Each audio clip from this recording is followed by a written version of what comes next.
Hello. If this is your first time seeing my face, hi, my name is Lauren, and if it's not, welcome back to my channel. So, as you can see, I'm in the car. It's daytime today, which I always love. I'm actually parked by the studio, but I don't know. The energy's kind of raw right now, so I felt like I wanted to record now. Let me get myself a little comfortable and move my seat back. I just got my tire. I just got my tires changed. It's the only thing that I'm doing that I have solid plans for this weekend. Lately I've just kind of been watching movies again. This past maybe year or so, I haven't been watching too much like shows and movies. I've mostly been watching YouTube, like channeled messages and just listening to music and, just getting back to myself. I've been doing a lot of social media detoxing as well. Just refocusing my attention mostly. But I don't know, I felt called to watch Lady and the Tramp a few days ago, which is really odd because as a kid, that wasn't a movie that was one of my favorites, and even watching it was it was low-key kind of boring. But I understand why I was supposed to watch it. And let's see, yesterday I watched Love Actually, and I also watched something called I Origins. That one was really good. That one was really good. It was one of those science versus spirit type of movies. I don't want to ruin it, so check it out if you're into that stuff. It has a lot to do with the eyes and connecting with past lives and stuff like that, which, I mean, if you have been watching my content, I assume that type of shit interests you as well. Anyways, I think something that's kind of been on my mind a little bit, or that I've been sitting with, actually, let me explain why the energy feels so raw, because I was coming back from getting my tires changed, and what I was thinking about something that has that I have a lot of certainty and optimism towards, but I just started crying while I was driving. And then I felt my throat kind of close, and it was really interesting because it was, I guess, one of those moments where I just knew that it wasn't necessarily my energy, but I was like, I'm like, where is this coming from? So it kind of confused me. Even the song that was playing was like a very upbeat, optimistic song, so it didn't really make much sense for me to be crying in that moment. And at least these days I haven't been crying much, or I haven't really been crying at all, because perspective, but I don't think I have anything to be sad about. But yeah, so this question has been lingering in my mind for some reason. So I'm assuming that it's something that needs to be talked about for somebody. But it's the question of, if you knew that you could have... I feel like there was significance to my alarm going off at this moment. Like I said, the energy's raw, so I didn't think about how my alarm would cut off the video, but here we are. If you've been rocking with me for a little, if you've watched some of the videos, you know that this is an issue with me and my alarms. I have manifestation alarms that go off at all the angel number times. Not so that I specifically see the angel numbers, but just to remind me that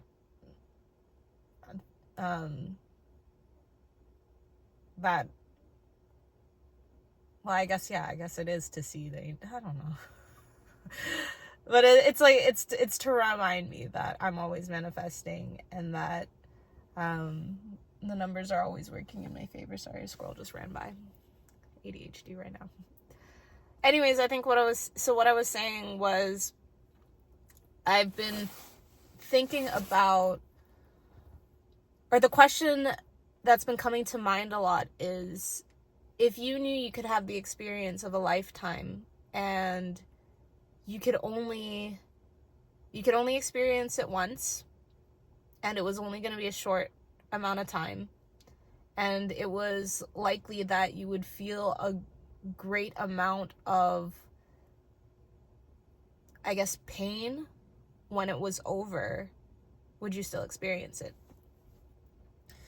And I think that's been coming up because I think there's a lot of people that would say yes, but actually wouldn't be able to handle it. And I think there's a majority of people wouldn't, actually.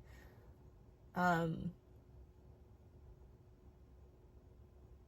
I guess I'm talking about it because I've somewhat experienced something like that, or I've experienced a few things like that, I want to say, where I've gotten to feel the depths of my emotions.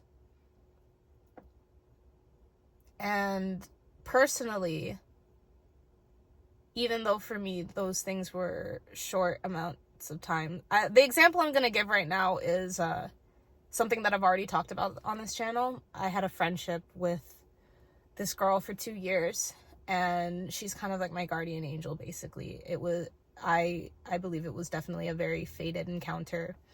I also believe that it's very possible that I've known her in past lives as well, and that we've been friends before, and this isn't the first time we've crossed paths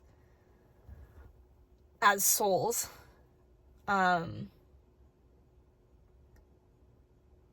But yeah, it's like, I'm at the point now where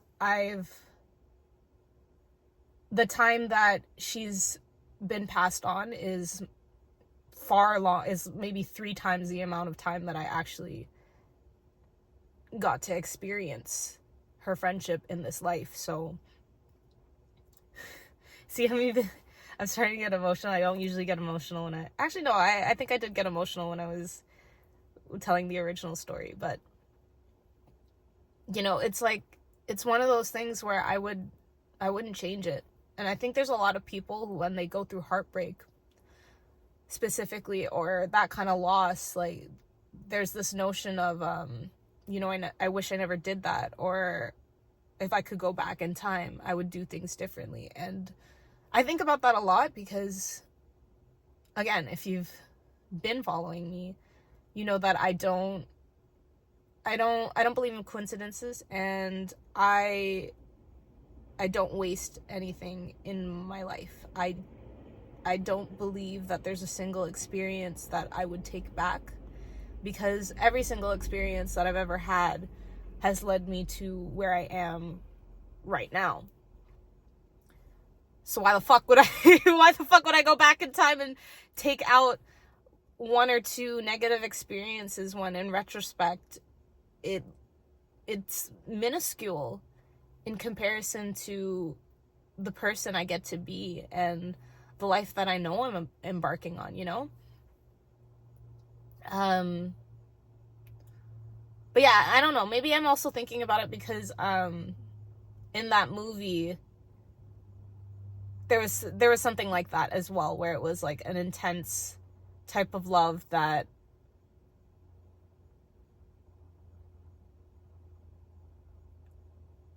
sorry, I don't want to, it's because I don't want to ruin the movie. Okay, spoiler alert. If you don't want to spoil the movie, I don't know, maybe I'll timestamp or something when I'm done talking about it. So I will give everybody a good 10 seconds to skip, maybe like 2 minutes. All right, anyway, so this movie, really such a good movie. So basically, it's like the scientist and this really, really spiritual girl, and they meet, and then well, first he loses her, or he like doesn't get her name or whatever, but then he finds her, and then, you know, they have like this really beautiful and intense relationship, and then they're about to get married, and there was like a 24-hour delay or something. Like when they got to the office, the guy was like, you have to fill out these forms first and then come back. I already knew. I'm one of those people, when I watch movies, I, especially, like, a lot of the times I can predict what's going to happen. And I really appreciate storylines where I can't. Fun fact about me. But anyways, so as soon as he was like, yeah, you guys can't get married for another 24 hours. It's like, okay, something's happening in this 24 hours. There's a reason why there's this delay. So yeah, and basically the girl dies. And basically the premise, the whole thing of the movie is the guy is a scientist, right? So he's very about hard, cold facts. And this girl is very, very spiritual. And through her passing, basically, it's like it comes back around, and for him later in life, and he basically gets to witness spirituality through the fact that she had passed, or through her passing, and I guess just how things kind of happen. And it's really cool too, because even when he meets her and when he loses her the first time and he's kind of looking for her, like he has a moment where he goes into a convenience store and he buys a lottery ticket, and then he's just getting angel numbers, just straight ones.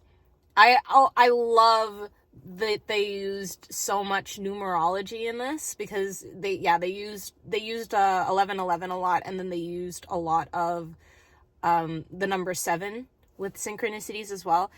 Anyways, yeah, if you're into that type of shit, go do it. But anyways, so yeah, watching something like that, it's like, or even if you think about shows like How I Met Your Mother.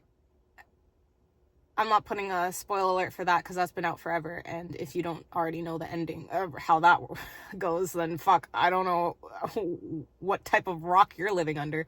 But you know, like, Ted gets to experience the perfect love, the love that he wanted and searched for so long, and he had the perfect family and everything, but he only got to experience it for a few years. And it's like, would you do that?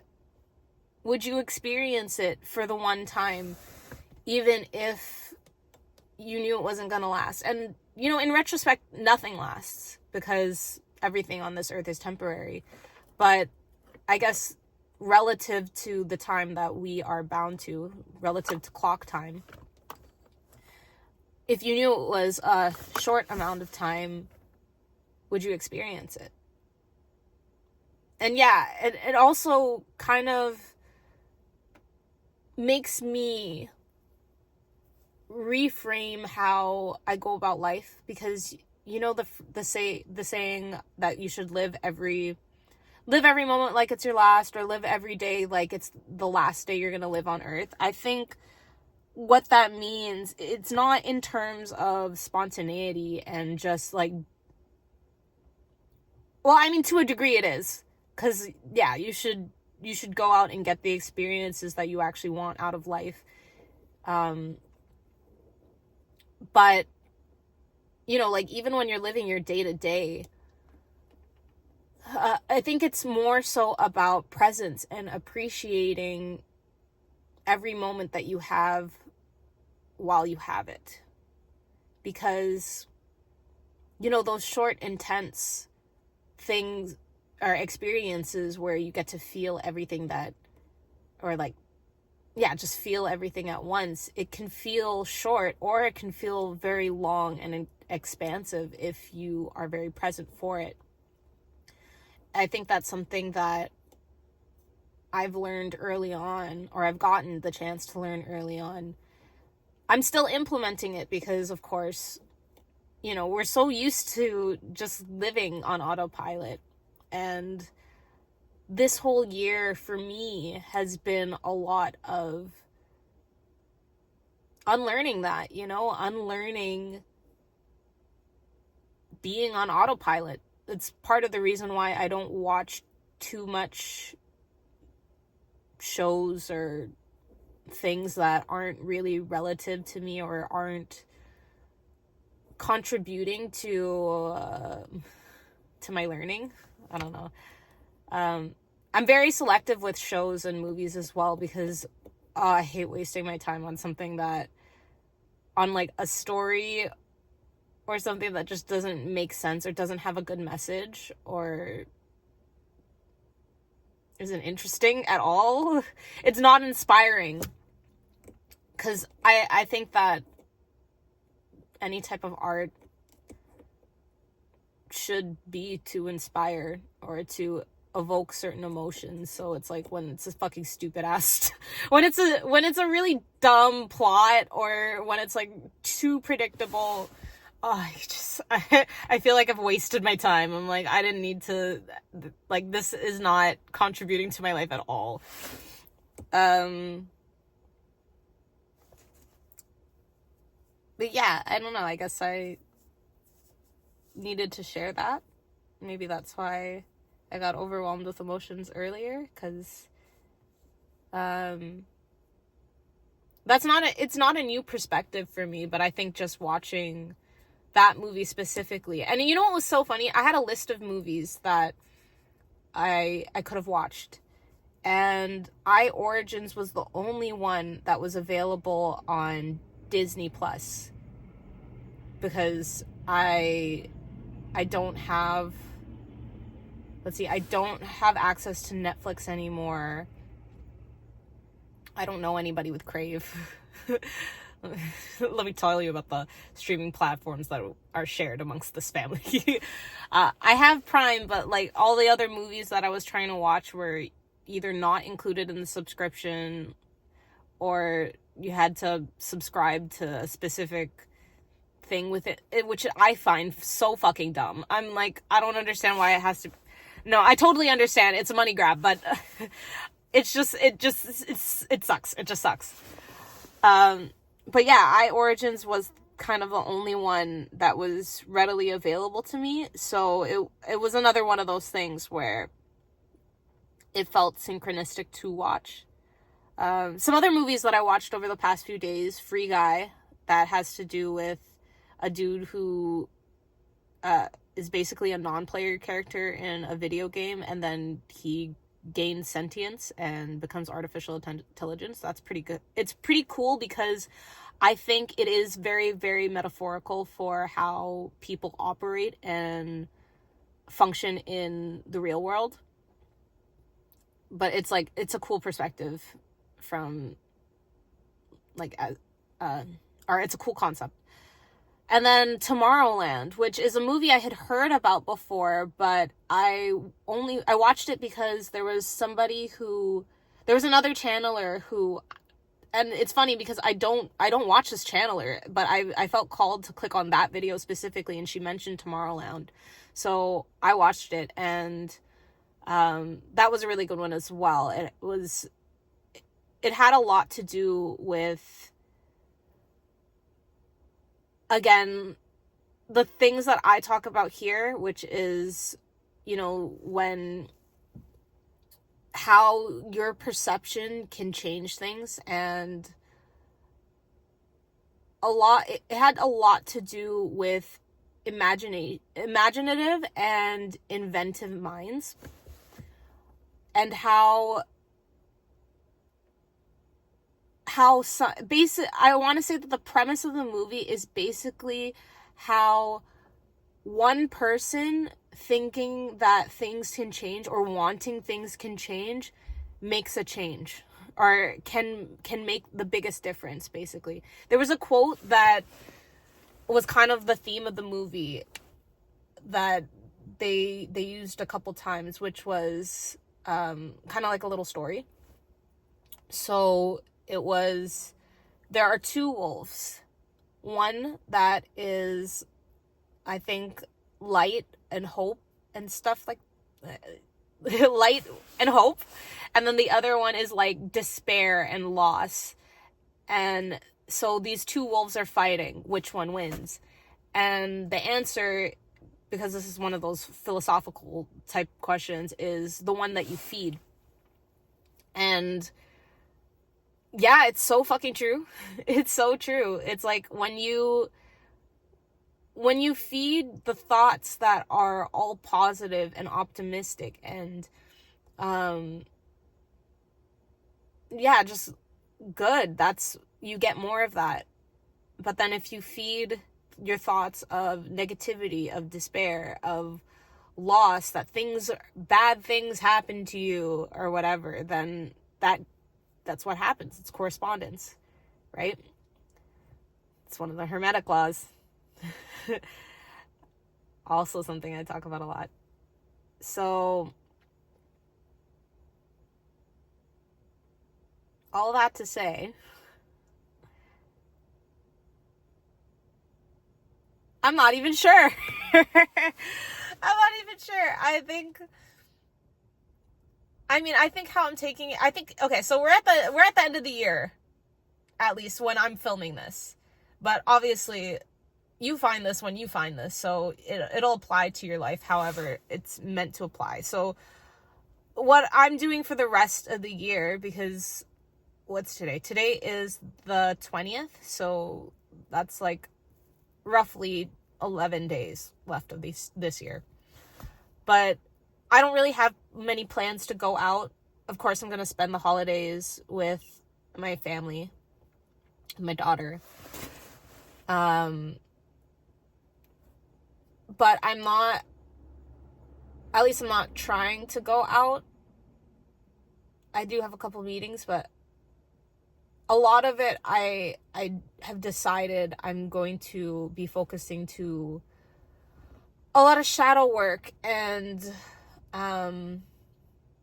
just a little bit more self-reflection and intention setting for next year. Because again, if you've been following my content, then you already know. But for those who don't, when I started the beginning of the year, I set the intention to be the most confident and the highest version of myself. And setting that intention, I could not have imagined how I would have gotten here. But being this version of myself it's one of the greatest feelings ever. And it's because I set the intention and I followed every intuitive nudge to align with that, despite a lot of those decisions being very hard and being against what normal people would do, but yeah, it was a lot of trusting my intuition. And I just know that, sorry, it's in my car, it's 24-hour time, so it's 14:41 on the clock. Mirror energy, how interesting. I lost my train of thought. Give me a second to get it back.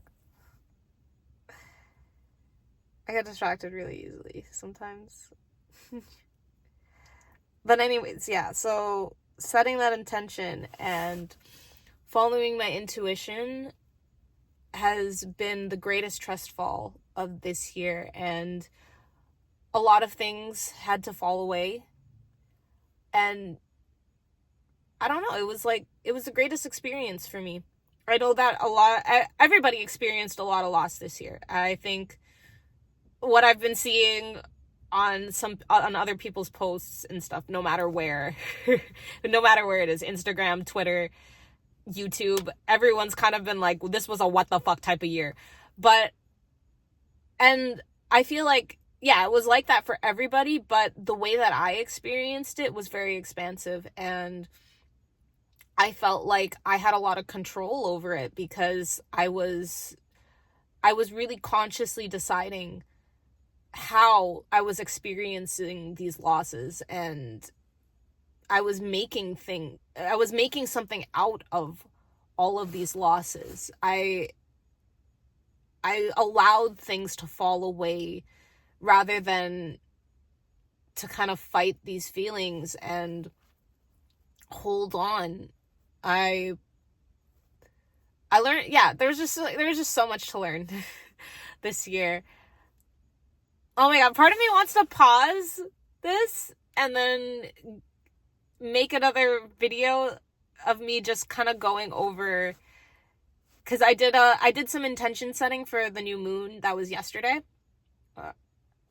because, well, yesterday was the last new moon of the year, which inherently is also while it's intention setting for this new moon cycle, it's also setting the intentions for the entire year as well. I'll just talk about it. I'll just talk about it on whatever I remember. It is what it is. We're here. We're here already. So for me, it was a new moon in Sagittarius, and for me it was transiting my 7th house. So it had a lot to do with relationship, basically relationships. And also, if you know a little bit about numerology and you know what a personal year is, so it's when you take all the digits in, so you take your birth month, your birthday, and then the digits of the year that you're going to be in. So it would be 2026. So you take all those individual numbers and then you add them up together, and then you keep adding them until you get a single digit number. So for me, my personal year next year is a 2.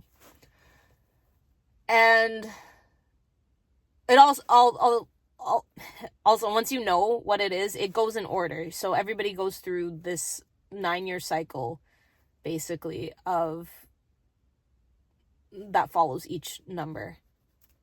At some point, see, these are the things that I want to make videos on. I want to make videos that have to do with numerology in retrospect to people. So personal number. So there's a personal number, there's your life path number, and then there's something else. I think it's called your exponential number. It has to do with like relating the letters in your name to numbers, and then you add those up.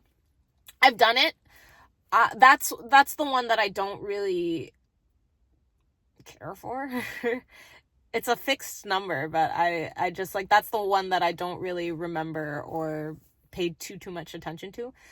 But anyways, so your personal year is basically kind of what you're going to be going through that year, and it starts from your birthday. I think some people get confused and they think it starts with the year just because you're adding up the year, but it starts with your birthday.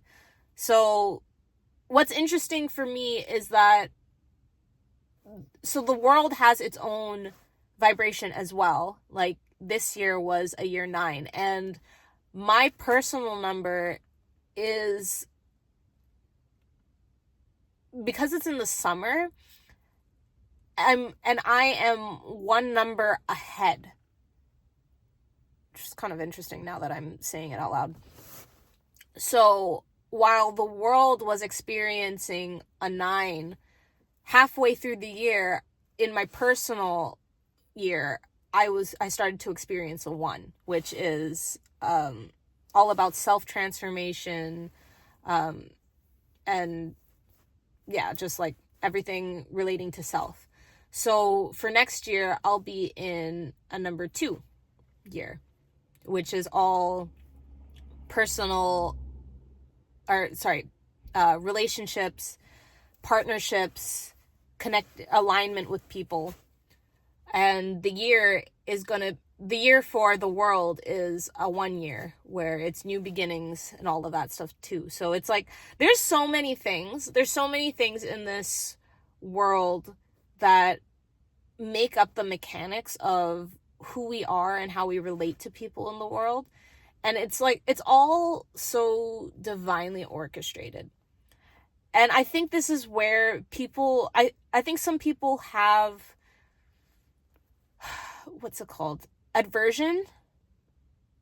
Adversaries towards these things, to these spiritual things, because there's this implication that,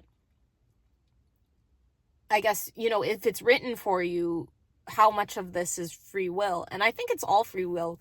I think that Spider-Man is a really good movie to watch that explains that, where I think there are certain things that are canon moments, and everything in between is just there's sets of things that you are meant to experience, and how you experience it is where the choice comes in. So it's like, if you choose to, I guess, going back to what I was saying earlier, when I was saying that everybody this year experienced a lot of loss and a lot of really big changes and a lot of endings. And I think that I chose to move through these things in a way that was very beautiful and transformative, whereas a lot of other people were literally like, what the fuck is going on? And it was a downer year for a lot of other people. I think that's kind of where free will is. It's how you choose to experience it, because it's, some of these things are gonna happen. They're meant to happen. And it's not about whether you can choose whether it's gonna happen or not. It's how you choose to let that affect the next steps. Because, yeah, it branches off in certain ways. So the way that I'm living right now is that I know I'm going up. My frequency is high right now because of this mindset that I've cultivated, because I choose to be just so grateful for everything that happens, whether it's good or bad in retrospect, because I don't even really identify with those anymore, because everything to me at the end of the day is good. It's like there are situations that are more uncomfortable, but when you realize that growth comes with uncomfortability, it's like, how bad is that uncomfortability? Everything's temporary. So it's like, if you know that, the same way that you can know that a happy feeling is temporary, a sad feeling is temporary too. The other quote, this too shall pass. Everything is gonna pass. So enjoy the good things while you can. And the things that you're not enjoying, just know that it's preparing you for something so that you can enjoy it better. It's forcing you to grow. Growth is just the greatest. Yeah, I think that's the message. I don't know. It's a weird energy right now. Very odd energy for me. All right. Not odd. Yeah, actually, no, odd, because it's not, I'm just not used to it. I'm not used to having feelings wash over me and not inherently being mine, but still being mine to a degree, because obviously there's a reason why it's being channeled through me and not through somebody else, right? So, yeah, okay, well, that's that. I hope it resonated. I think I'm gonna make another video to just talk a little bit more in depth about intention settings and aligning yourself with the year. I guess what I would say is my guide to moving through the year, this new year. Well, or what worked for me last year, so what I would suggest for other people, I guess, is what I kind of am toying with the idea of talking about. Yeah. All right. Well, thank you for rocking with me. Thank you for listening. As always, until next time, goodbye.